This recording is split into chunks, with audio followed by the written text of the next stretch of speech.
Assalamualaikum semuanya.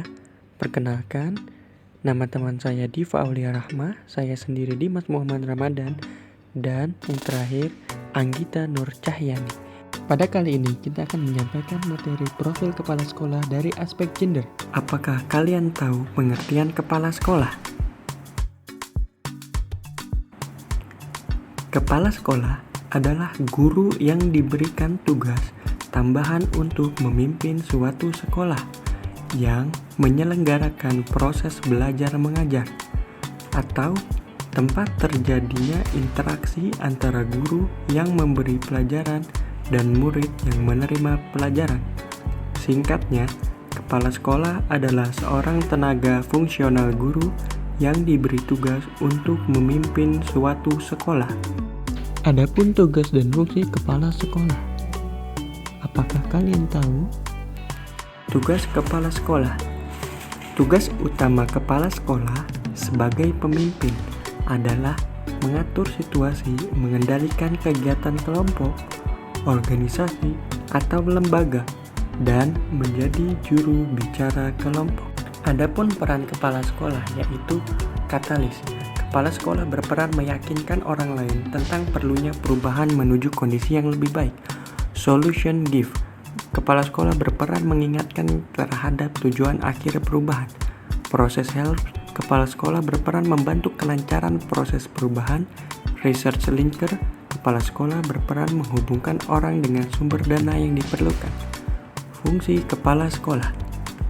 Fungsi kepala sekolah yaitu seorang pemimpin yang seharusnya dalam praktik sehari-hari selalu berusaha memperhatikan dan mempraktikkan fungsi kepemimpinan di dalam kehidupan sekolah.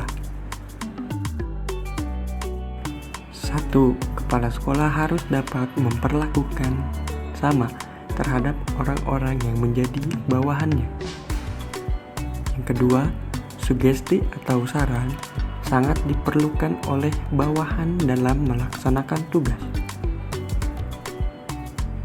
Yang ketiga, dalam mencapai tujuan, setiap organisasi memerlukan dukungan, dana, saran, dan sebagainya. Yang keempat, kepala sekolah berperan sebagai katalisator dalam arti mampu menimbulkan dan menggerakkan semangat guru dan siswa dalam mencapai tujuan yang ditetapkan. Kriteria menjadi kepala sekolah. 1.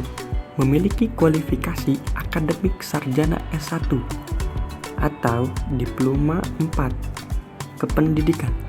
Yang kedua, pada waktu diangkat sebagai kepala sekolah berusia setinggi-tingginya 56 tahun. Yang ketiga, memiliki pengalaman mengajar sekurang-kurangnya 5 tahun menurut jenjang sekolah masing-masing. Yang keempat, memiliki pangkat serendah-rendahnya 3C bagi pegawai negeri sipil. Pertama ada pengertian gender, yang kedua ada klarifikasi gender, dan yang ketiga ada perbedaan laki dan perempuan dalam pandangan sosial.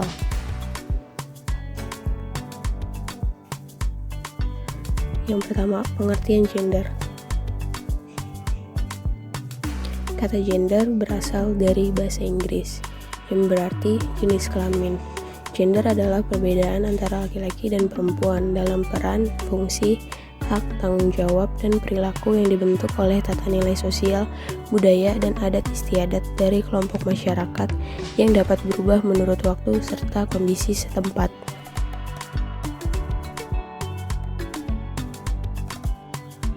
Lalu yang kedua ada klarifikasi gender. Ada beberapa tipe, yaitu yang pertama tipe maskulin, yaitu manusia yang sifat kelaki-lakiannya di atas rata-rata, sifat kewanitaannya kurang dari rata-rata.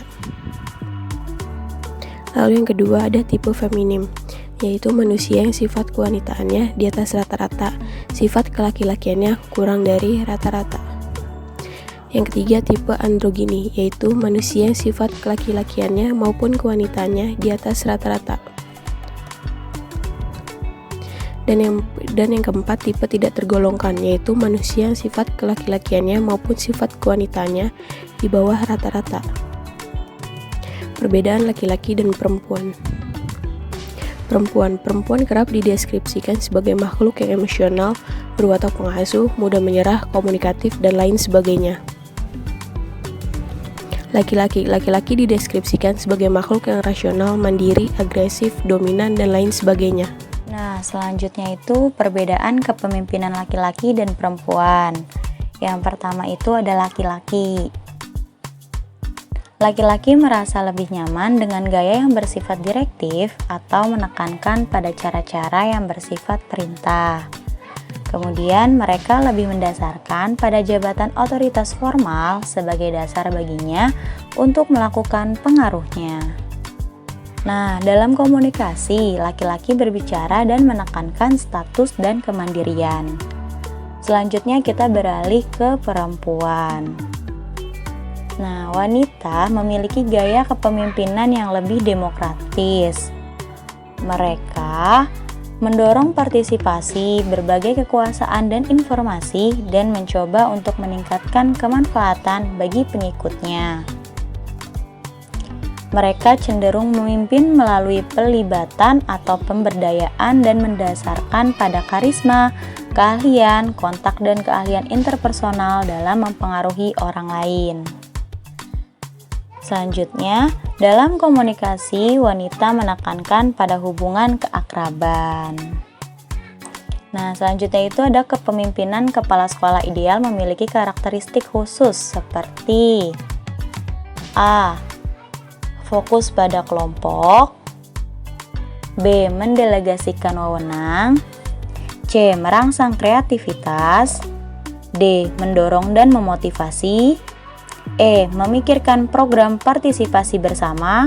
F. Memperhatikan sumber daya manusia. G. Membahas kompetisi.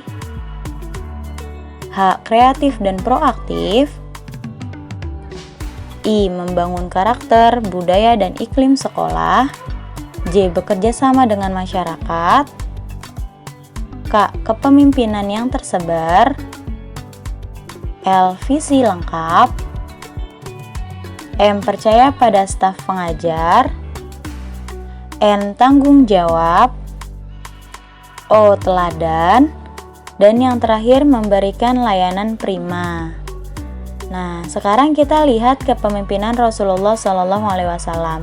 Nabi SAW memiliki kecerdasan manajerial yang tinggi dalam mengelola, mengatur, dan menempatkan anggota masyarakatnya dalam berbagai posisi sesuai kemampuannya, sehingga dapat mencapai tujuan utama, yaitu membangun masyarakat madani yang berlandaskan nilai-nilai ilahi. Al-Quran menegaskan bahwa Nabi Muhammad SAW adalah teladan dalam seluruh aspek kehidupan, termasuk dalam hal kepemimpinan. Sesungguhnya telah ada pada diri Rasulullah itu suri tauladan yang baik bagimu, yaitu bagi orang yang mengharap rahmat Allah dan kedatangan hari kiamat dan dia banyak menyebut Allah. Quran Surat Al-Ahzab ayat 21.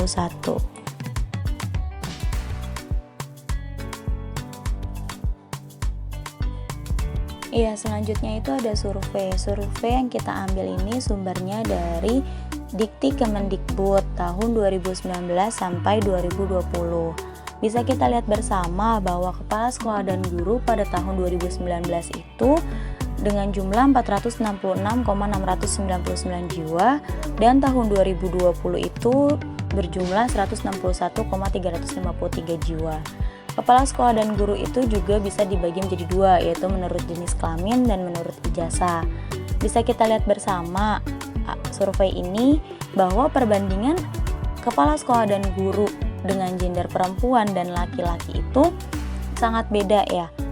Di sini bisa terlihat bahwa perempuan itu lebih banyak dibanding laki-laki. Jadi kesimpulannya kita melihat dari tahun 2019-2020 bahwa perempuan lebih banyak dibanding laki-laki yang menjadi kepala sekolah dan guru. Mungkin cukup pembahasan kita pada hari ini.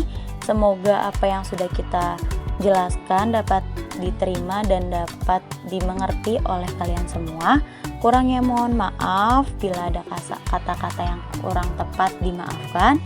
Billahi fisabilil haq fastabiqul khairat. Wassalamualaikum warahmatullahi wabarakatuh. Jangan lupa like, comment, and subscribe.